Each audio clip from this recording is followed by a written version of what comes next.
Hey folks, here OS Reviews. You're watching our video first look and a quick first impressions review of the AGPTEK DZ09. This is a smartwatch which you can find on Amazon for a ridiculously low price point of sub $25. And for that price, you're getting a lot. It's a fully functional smartwatch in a sense you get push notifications in case a text message or incoming phone call has arrived and you have it paired to your phone. It supports both iOS and Android, but it's also a dedicated phone on its own. So it's a tiny device that has support for a SIM card behind the battery cover, which allows you to make phone calls and use it just like any other feature phone or basic cell phone, which is kind of interesting to see. It's definitely a spy watch in that sense. You have access to a basic camera on here as well. It has a capacitive screen, so a really good budget for the money here. This is what it looks like in terms of the packaging, and inside we have access just to the watch on top. There's also a quick start guide that documents some of the various features. It's a little scarce in terms of features, but it does tell you how to set things up. Comes in both Chinese and English as the primary languages. And we'll take a closer look at the watch in a second. Otherwise, it's just a micro USB cable for charging it. It takes roughly 2.5 hours to completely charge, and that's it. Battery life as a smartwatch is decent. I got roughly 2 days of usage out of this watch before I needed to recharge it again. Something I will note though is that this is actually not a screen protector, even though it looks like it. If you peel this off, you have access just to the display, which is made out of glass since it is a capacitive screen. So pretty good construction quality for the price point here.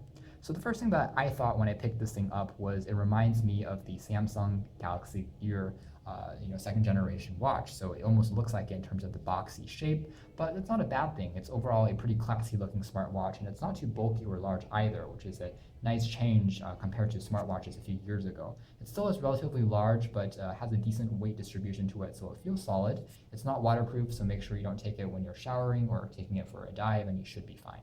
The top features access to the megapixel camera, which is pretty simple, allows you to record a few video clips as well as to take a few sample photos, maybe if you're busy or on the go, but it's not a very good camera, so it's kind of limited to that. The bottom features access to a power switch, which also dubs as the main menu key, which you tap on to go back to the home screen where the watch display is at. The side features a rubber flap for the micro USB port for charging. The back features a mono speaker, and if you remove this plastic back, you have access to the battery as well as the SIM card slot and the micro SD card slot, so you can expand on the memory and actually store some more photos or music directly on the watch. So I have the battery cover removed to show you guys the removable battery, which is 380 milliamp hour capacity, so it's a little bit small but okay for a smartwatch. And underneath here you just have the SIM card slot along with the micro SD card slot next to each other. It's pretty tight on space just because this thing is so small, and the circuitry board is right underneath, so they did really go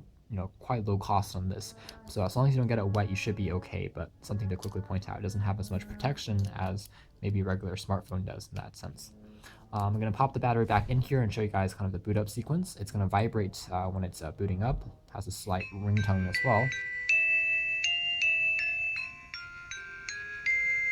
So although it looks like the gear, it definitely doesn't have the same boot up animation.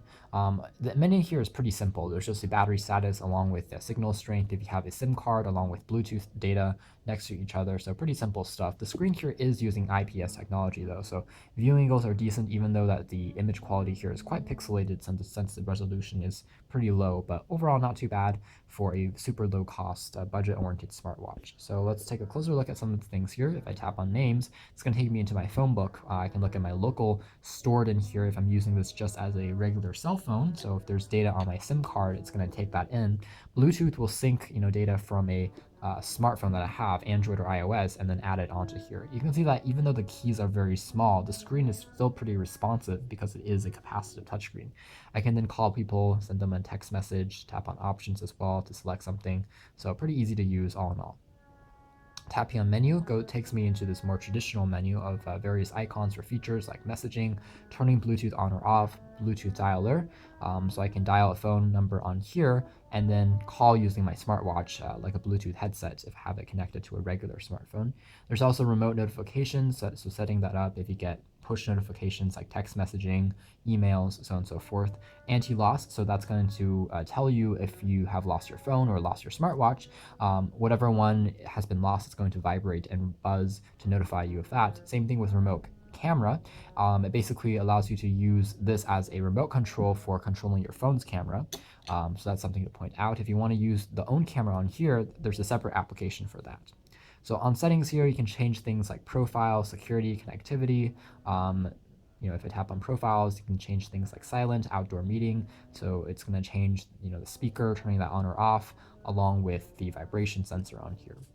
So sliding onto the side here, there is also a pedometer. So pretty simple stuff. It's not the most accurate thing in the world because this isn't really meant as a fitness tracker. It's really a very simple smartwatch slash cell phone. So it works, but it's a little bit finicky sometimes. Even if you shake it, it's going to register as a step. So not the most accurate thing, and very simple interface, not really an application that takes things too complicated. So that's basically what you have there. There's also a sleep monitor, same thing here. It's just going to measure how long you've been sleeping based on how frequently the watch itself detects any motion using its accelerometer. So it's going to detect that, and pretty simple as well. You don't get more advanced data such as deep sleep, light sleep that you have on dedicated smartwatches. Also a sedentary reminder, so that if you've been sitting for, let's say, 30 minutes, again, using the motion sensor, it's going to vibrate and tell you to stand up. Finally, there's also a quick startup QR code that you can scan to set things up on your phone. Here's an alarm that you can set up as well. You have quite a few that you can play around with. Find Me, so you can find where your phone is. After you have the app installed on your phone, it's going to ring whenever you tap on this app. And there's also a calendar on here, pretty small, but you can take a look at, dates, but not really notifications on here.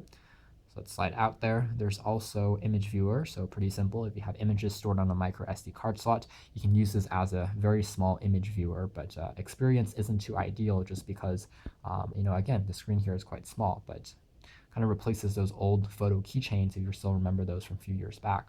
Audio player, same thing. This one does play back MP3 WMA tracks just fine if you have it loaded onto a memory card, and you can use it as an MP3 player. Even though there isn't a 3.5mm headphone jack, you can link this to another Bluetooth headset and use this as a MP3 player if you want to. Sound recorder, pretty simple stuff. Also requires a micro SD card, which isn't included.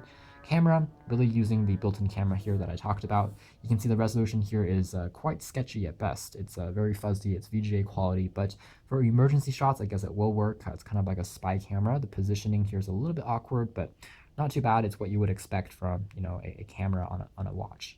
Other things on here, file manager to look through your memory card's settings as well as files. A very light browser on here is available if you have a SIM card or data connected.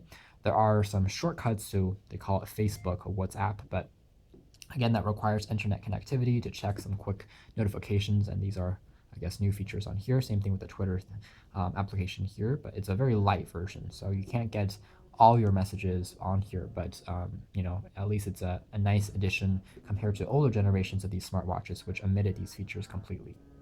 So if we kind of tap to kind of go back out of this, you can also, of course, play around with the menu settings by kind of changing this if you want to, by going through the settings to change how the icons are set up, but that's just one other thing that you can play around with. Tap on this key again to go home. I can also tap on it again to power the watch off. Powering it on again, it's going to change to the analog clock mode, which is a pretty fancy way of displaying your time. And then if I want to slide anywhere on the screen, it's going to take me into the main UI. So again, power off just to save on battery. There is also a mode where you can kind of tilt the watch and it's going to turn on automatically, but again, that requires some extra juice, I suppose, because it's going to have the motion sensor on at all times, even when the screen is off. So tapping on the center there for a few seconds takes you to the phone dialer. So that's how that is set up. So all in all, pretty easy to use and easy to get used to. Nothing too out of the ordinary. You've really seen this kind of design going on for quite a while now, but there is the addition of a few extras, internet connected apps like Twitter, WhatsApp, as well as Facebook. But those again rely on a data connection, whether through your own SIM card or when you're connected to a phone. Since this watch does not have Wi-Fi on board. But other than that, basically the same specs and the same kind of design we've seen for quite a while, but it does work very well, and by 2016, 2017, the price point here has dropped significantly, where you can pick again one of these up for sub $20, which is incredibly cheap considering it's both a budget-oriented smartwatch in addition to a dedicated cell phone in its own right. Pretty cool that they managed to fit all of this into such a small package. Obviously, there are a few limitations from the fact the battery capacity is a little bit small, to the fact that not all the features are fully baked and could be more advanced, but All in all, I think this is a good value for the price. You can check out more details in our official written review, which is coming out soon, but for now, this has been our video. Thanks for watching here at OS.